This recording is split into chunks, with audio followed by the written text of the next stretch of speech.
اللہ کی توفیق سے میرا خیال ہے کہ آپ سارے لوگ نمازی ہوں گے، اور میری مائیں بہنیں اور بیٹیاں جو تشریف لائی ہیں انہیں بھی 5 گانا نماز کا شعور اور توفیق نصیب ہوگی۔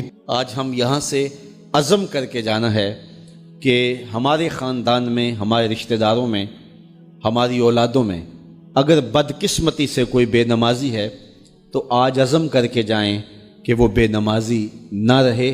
اتنے زور سے تبلیغ کریں گے کہ وہ نماز پڑھنے پہ مجبور ہو جائیں گے۔ یہ اولاد کے ساتھ ہمدردی نہیں ہے، ساری رات اولاد جاگتی رہے اور جب نماز کا وقت آ جائے تو ماں کہتی ہے بیٹے سو جا، اب تو اذان کا وقت ہو گیا۔ حالانکہ چاہیے تھا کہ اب تو اٹھ جا، اب اذان کا وقت ہو گیا ہے، لیکن ماں اس وقت اگر سلا دے تو کیا یہ گوارا کرتی ہے کہ میرا بیٹا جہنم کی آگ میں جلے؟ ماں اپنی اولاد کو جگائے، اس سے ہمدردی یہ نہیں ہے کہ اب اس کو سونے دے، بیچارہ ساری رات جاگتا رہے۔ ساری رات جاگنے کا اسے حکم کس نے دیا تھا؟ فجر کے وقت جاگنے کا حکم ہے، جب رحمت اللہ کی بٹ رہی ہے تو اس کو بیدار کرے، اس کو جگائے۔ کڑکتی دھوپ ہے، آج کل موسم کتنا گرم ہے، تو اگر بچہ دھوپ میں کھڑا ہو اور اس کے پاؤں جلس رہے ہوں تو ماں گوارا کرتی ہے، بھاگ کے اچک لے گی بچے کو کہ میں اسے دھوپ سے، تمازت سے، گرمی سے بچا لوں۔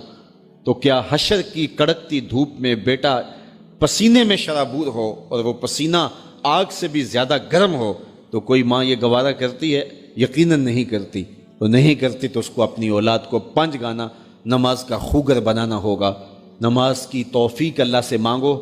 آج کے اس اجتماع میں یہی پیغام ہے اور یہی دعوت ہے اور یہی قرآن مجید کی تعلیمات کا خلاصہ ہے۔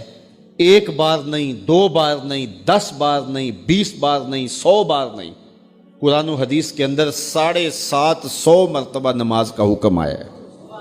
آپ ذرا غور کیجئے، 1 مرتبہ کہہ دینا کیا کافی نہیں ہے؟ لیکن 750 مرتبہ تمہارے کریم رب نے تمہیں بار بار کہا ہے، تمہارے کریم رسول نے تمہیں بار بار کہا ہے کہ نماز پڑھو۔ تو اگر ہم اتنی بار سننے کے بعد بھی نماز نہیں پڑھیں گے تو پھر ہم کہاں کھڑے ہوں گے؟ اور دوسری بات ہے کہ اتنی تاکید کی گئی ہے، اتنی تاکید کی گئی ہے، تو یہ کتنا بڑا جرم تھا نماز کا ترک کرنا کہ بار بار کہا گیا ہے۔ جب آگے سامنے آگ جل رہی ہو اور کوئی دوڑ کے چھلانگ لگانا چاہ رہا ہو تو پھر ماں کی ممتا اتنی ہوتی ہے کہ اس کو 100 بار بھی روکنا پڑے تو بچے کو روکتی ہے، اس لیے وہ جانتی ہے کہ آگے آگ ہے، اور اگر میں اس کو نہ روک پائی تو سیدھا آگ میں چھلانگ لگائے گا۔ اللہ ماں سے بھی زیادہ پیار کرتا ہے، رسول اللہ ماں سے بھی زیادہ پیار کرتے ہیں، اس لیے 1 بار نہیں، 2 بار نہیں، 10 بار نہیں، 100 بار نہیں، 750 مرتبہ کہا کہ تمہاری نماز نہیں چھوٹنی چاہیے۔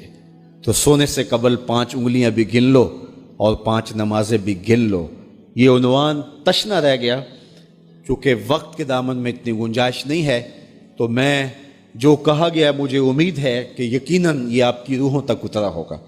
اور اگر بدقسمتی سے کوئی بے نمازی ہے تو آج کے بعد بے نمازی نہیں رہے گا، اور ہم اپنے ماحول میں اپنی اولاد سے اگر پیار کرتے ہیں، حقیقی پیار ہمیں، تو پھر ان کو 5 گانا نماز کا عادی بنانا ہوگا اور ان کی پیشانیوں میں سجدے رکھنے ہوں گے۔ اللہ مجھے آپ کو اپنی رحمتوں کے حصار میں رکھے۔ رسول کریم صلی اللہ علیہ وسلم نے ارشاد فرمایا، اگر تم میں سے کسی شخص کے دروازے کے سامنے سے نہر گزرتی ہو اور وہ دن میں 5 مرتبہ وہاں سے غسل کرتا ہو، صحابہ مجھے بتاؤ اس کے بدن پہ کوئی میل کچیل رہے گا؟ تو صحابہ نے عرض کی، اے اللہ کے رسول، اس کے بدن پہ کوئی میل کچیل نہیں رہ سکتا جو دن میں 5 مرتبہ غسل کرتا ہے۔ فرمایا یہ 5 نمازوں کی مثال ہے، جو 5 نمازیں پڑھتا ہے اس کے بدن پہ گناہوں کا میل نہیں رہتا ہے، اللہ اسے ستھرا کر دیتا ہے، اسے پاک کر دیتا ہے۔ ایک نماز سے لے کر دوسری نماز کا وقت، درمیان میں جتنا وقت ہے اس کے جتنے گناہ ہیں، دوسری نماز ان گناہوں کا کفارہ ہے۔ حضرت سلمان فارسی اور حضرت ابو عثمان سفر پہ جا رہے تھے، پت جھڑ کا موسم تھا، ایک درخت آیا جس کے پتے زرد ہو گئے تھے، تو حضرت سلمان فارسی نے شاخ پکڑی اور جھٹکا دیا، سارے پتے گر گئے۔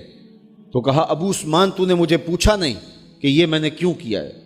حضرت ابو عثمان نے کہا، میں نے نہیں پوچھا، آپ بتائیں آپ نے ایسا کیوں کیا ہے؟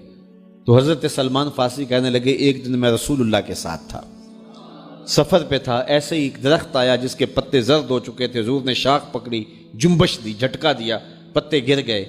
حضور نے مجھے دیکھا اور کہا، اے سلمان تو نے مجھے پوچھا نہیں کہ میں نے ایسا کیوں کیا ہے؟ تو میں نے کہا، بندہ نواز آپ بتا دیں آپ نے ایسا کیوں فرمایا ہے؟ فرمایا، سلمان جس طرح میں نے اس شاخ کو جنبش دی اور اس پر کوئی بھی پتہ نہیں رہا، سارے گر گئے۔ جب بندہ نماز کے لیے کھڑا ہو جاتا ہے بدن کے سارے گناہ جڑ جاتے ہیں۔